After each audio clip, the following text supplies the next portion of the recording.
أعوذ بالله من الشيطان الرجيم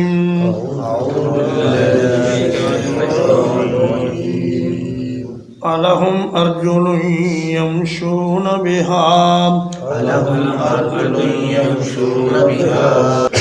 کیا ان کے ایسے پاؤں ہیں جن سے وہ چلتے ہوں ام لہم ایدی یبطشون بہا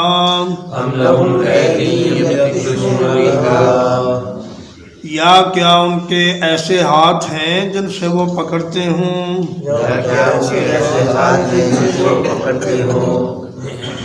ام لہم اعین یبصرون بہا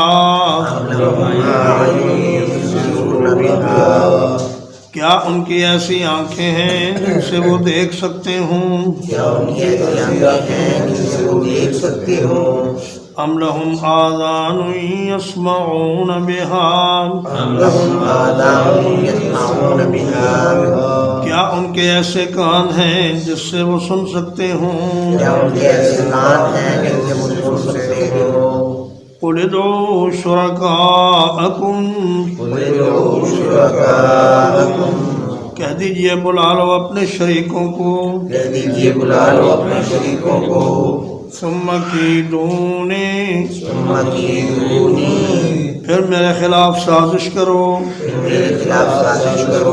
فلا تنظرون اور مجھے مہلت بھی نہ دو فرمایا یہ بے بس بت اگرچہ تم ان کے پاؤں بناتے ہو ان کے ہاتھ بناتے ہو ان کی آنکھیں بناتے ہو ان کے کان بناتے ہو لیکن یہ ان پاؤں سے چل نہیں سکتے ان ہاتھوں سے کوئی چیز پکڑ نہیں سکتے اور ان آنکھوں سے کچھ دیکھ نہیں سکتے اور ان کانوں سے کچھ سن نہیں سکتے تو حضرت ابراہیم علیہ السلام نے ان بتوں کا تیا پانچا کر دیا اور ان کو ٹکڑے ٹکڑے کر کے ان کا چورا کر دیا اور مدینے میں بھی دو نوجوان آپس میں دوست تھے بڑے گہرے وہ بھی یہی کام کیا کرتے تھے حضرت معاذ بن عمرو بن جموح اور حضرت معاذ بن جبل رضی اللہ تعالیٰ عنہما ان کا یہ کام تھا کہ رات کو نکل جاتے جہاں کہیں کوئی پتھر کا بت دیکھتے اسے توڑ تاڑ کے چورا کر دیتے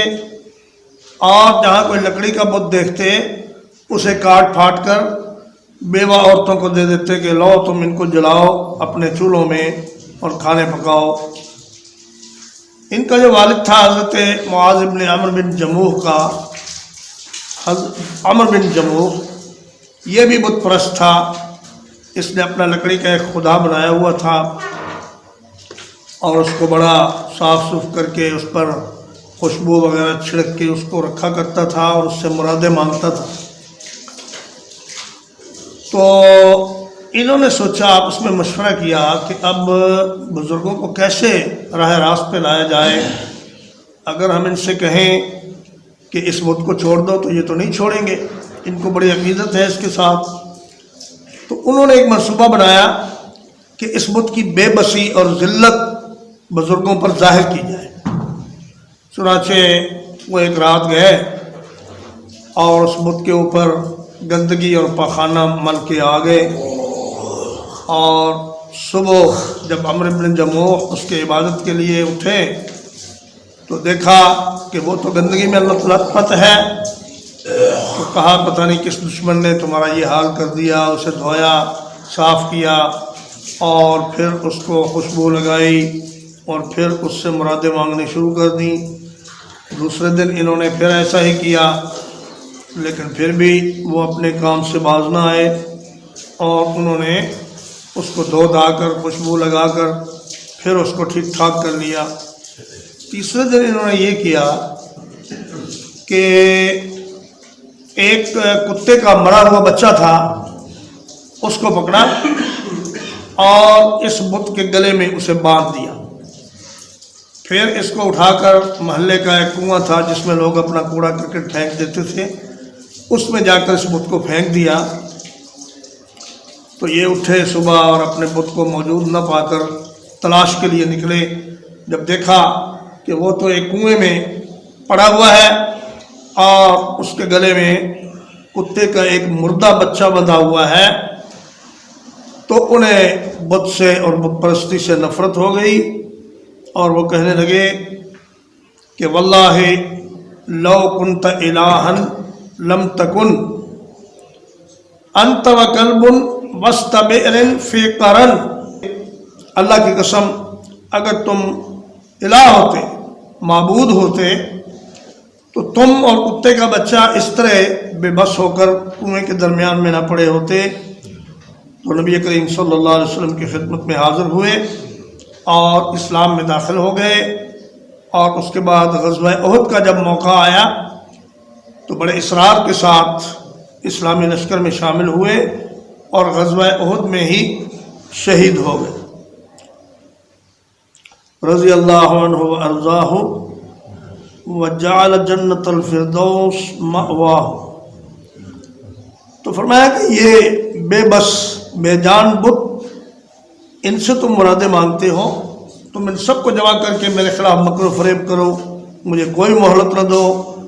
یہ ان کی بے بسی ظاہر کرنے کے لیے فرمایا کہ تمہارا یہ خدا کسی کا کچھ نہیں بگاڑ سکتے، نہ کسی کو کوئی فائدہ دے سکتے ہیں۔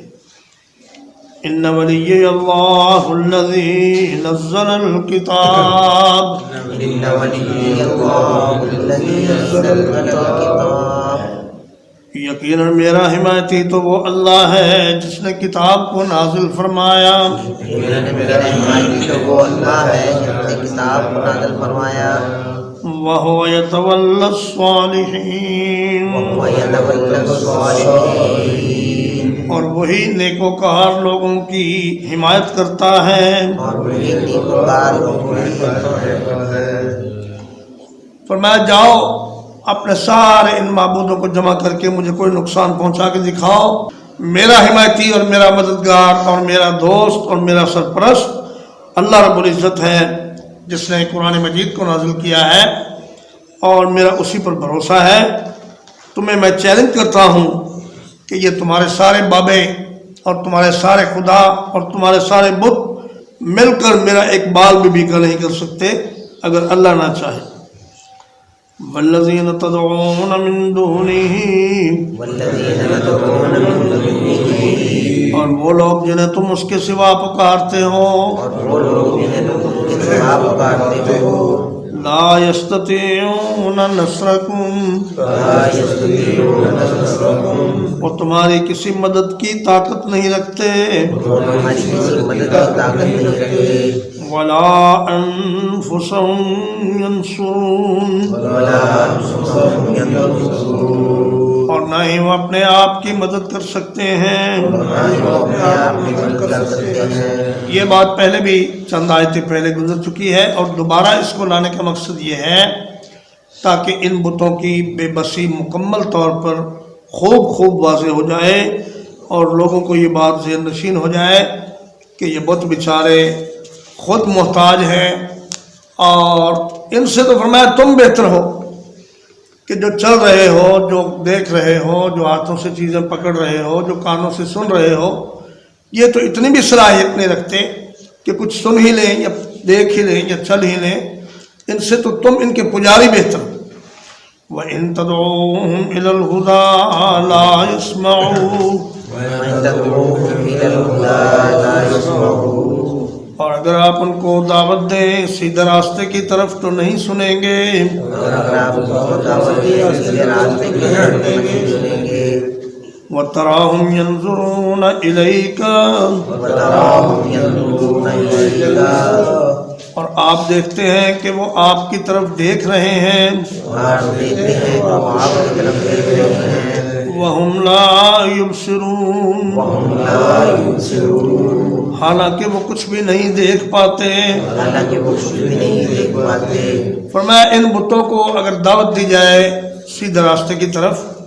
تو یہ سن ہی نہیں سکتے، اور آپ کو یوں دکھائی دیتا ہے کہ ان کی آنکھیں، وہ جب بت بناتے تھے تو آنکھیں اس طرح کی بناتے تھے کہ دیکھنے والے کو یوں محسوس ہوتا کہ یہ بت میری طرف دیکھ رہا ہے۔ فرمایا تمہیں ایسا لگتا ہے کہ یہ تمہاری طرف دیکھ رہے ہیں، حالانکہ حقیقت میں یہ دیکھنے سے بالکل عاری ہیں اور معذور ہیں، یہ کسی کو نہیں دیکھ سکتے۔ یا بعض مفسرین نے اس کا معنی یہ کیا ہے کہ یہ جو بت پرست ہے، یہ جو مشرکین ہیں، یہ اب بتوں کی عقیدت میں اتنے اندھے ہو چکے ہیں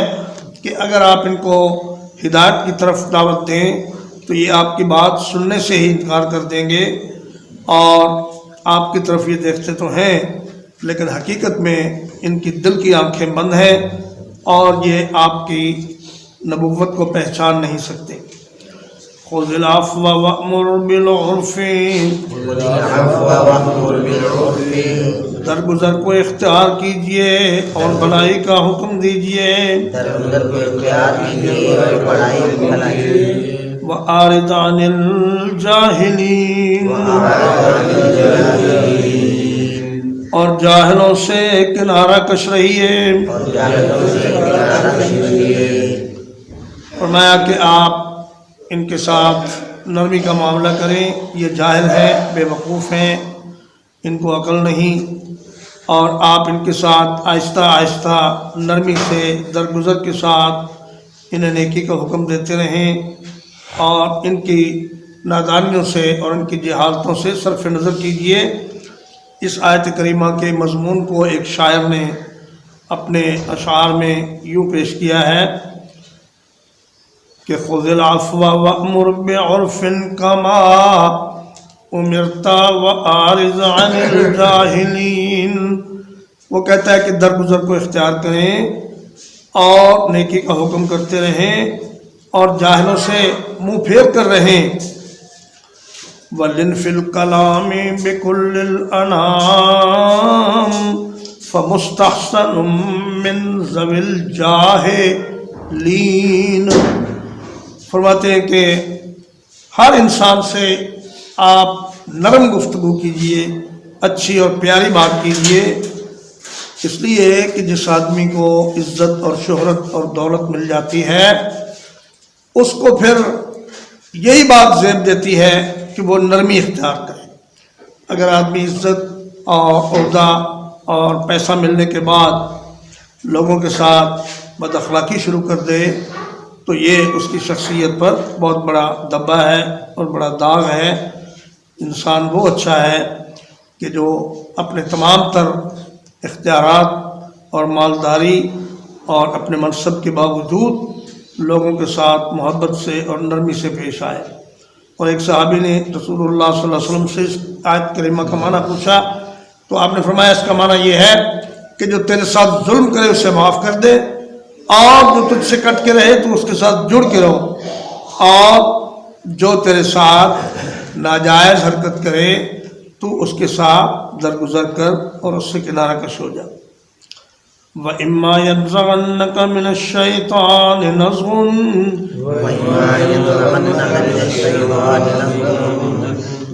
اور اگر کبھی ابھار دے آپ کو شیطان کی طرف سے کوئی وسوسہ،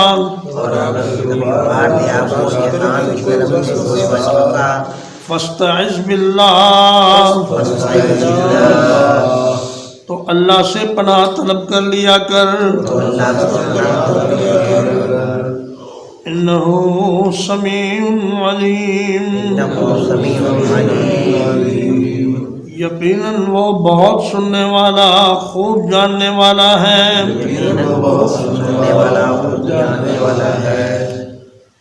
یہ خطاب نبی کریم صلی اللہ علیہ وسلم کو ہے، مگر مراد اس سے امت کے افراد ہیں، اور امت کو یہ ہدایت کی جا رہی ہے کہ اگر کبھی شیطان آپ کے دل میں کوئی وسوسہ ڈال دے یا آپ کو غصہ دلا دے تو اس وقت آپ اعوذ باللہ من الشیطان الرجیم پڑھ لیا کریں تو غصہ دور ہو جائے گا۔ اور نبی کریم صلی اللہ علیہ وسلم نے فرمایا کہ اگر کسی کا غصہ اعوذ پڑھنے سے دور نہ ہو تو وہ کھڑا ہے تو بیٹھ جائے، اور بیٹھا ہے تو لیٹ جائے، اور اگر اس سے بھی نہ ہو تو پھر وضو کرے، اور اگر وضو کرنے سے بھی غصہ نہ جا رہا ہو تو پھر غسل کر لے تو اللہ کے حکم سے غصہ دور ہو جائے گا۔ اس لیے کہ غصے کی حالت میں انسان کوئی ایسی حرکت کر بیٹھتا ہے جس کا نتیجہ بہت برا نکلتا ہے، اس کے اپنے حق میں بھی اور دوسروں کے حق میں بھی۔ اس لیے شیطان کے وساوس سے اور اس کی کارگزاریوں سے انسان کو ہمیشہ ہوشیار رہنا چاہیے اور انسان کو چوکنا رہنا چاہیے کہ یہ دشمن ہر وقت انسان کی گھات میں لگا ہوا ہے۔ ترجمہ ایک بار پھر الہم ارجل یمشون بہا، ألهم أرجل يمشون بها، کیا ان کے ایسے پاؤں ہیں جن سے وہ چل سکتے ہوں؟ کیا ان کے ایسے پاؤں ہیں جن سے وہ چل سکتے ہوں؟ ام لہم ایدی یبطشون بہا، أم لهم أيدي يبطشون بها، یا ان کے ایسے ہاتھ ہیں جن سے وہ پکڑ سکتے ہوں؟ یا ان کے ایسے ہاتھ ہیں جن سے وہ پکڑ سکتے ہوں؟ ام لہم اعین یبصرون بہا، أم لهم أعين يبصرون بها، یا ان کی ایسی آنکھیں ہیں جن سے وہ دیکھ سکتے ہوں؟ ام لہم آذان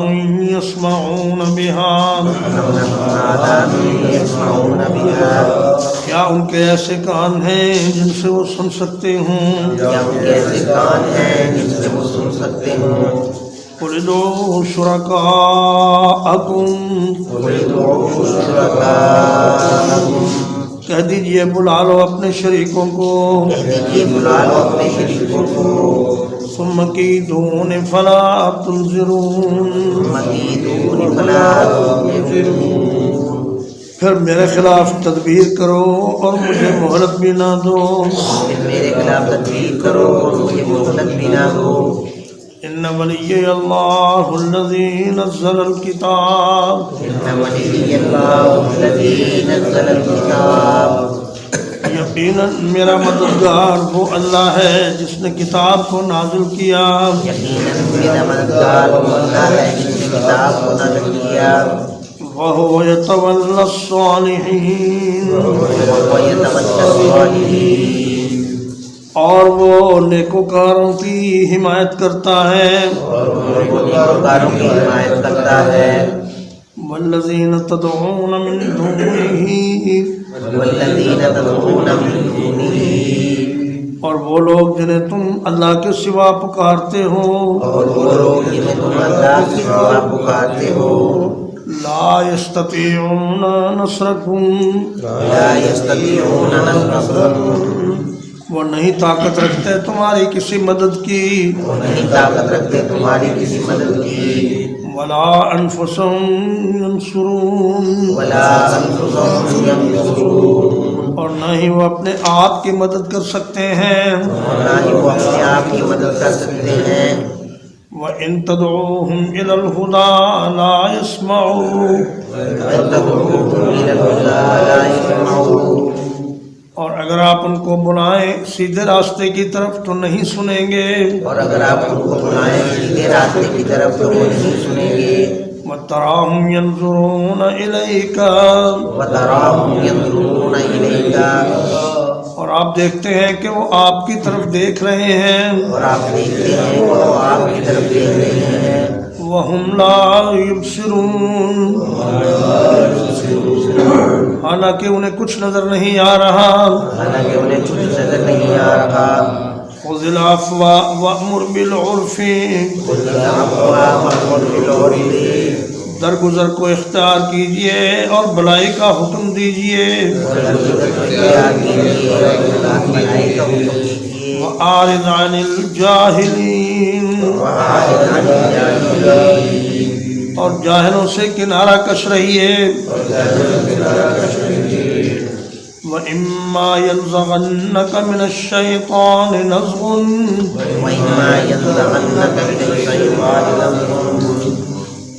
اور اگر کبھی اکسائے آپ کو شیطان کی طرف سے کوئی وسوسہ، اور اگر آپ کو شیطان کی طرف سے کوئی وسوسہ، فاستعذ باللہ، فاستعذ باللہ، تو اللہ سے پناہ طلب کیجئے، اللہ سے پناہ طلب کیجیے، انہ إنه سميع عليم إنه سميع عليم یقیناً وہ خوب سننے والا خوب جاننے والا ہے یقیناً وہ سننے والا اور جاننے والا ہے وصلی اللہ علی نبینا محمد وآلہ وصحبہ اجمعین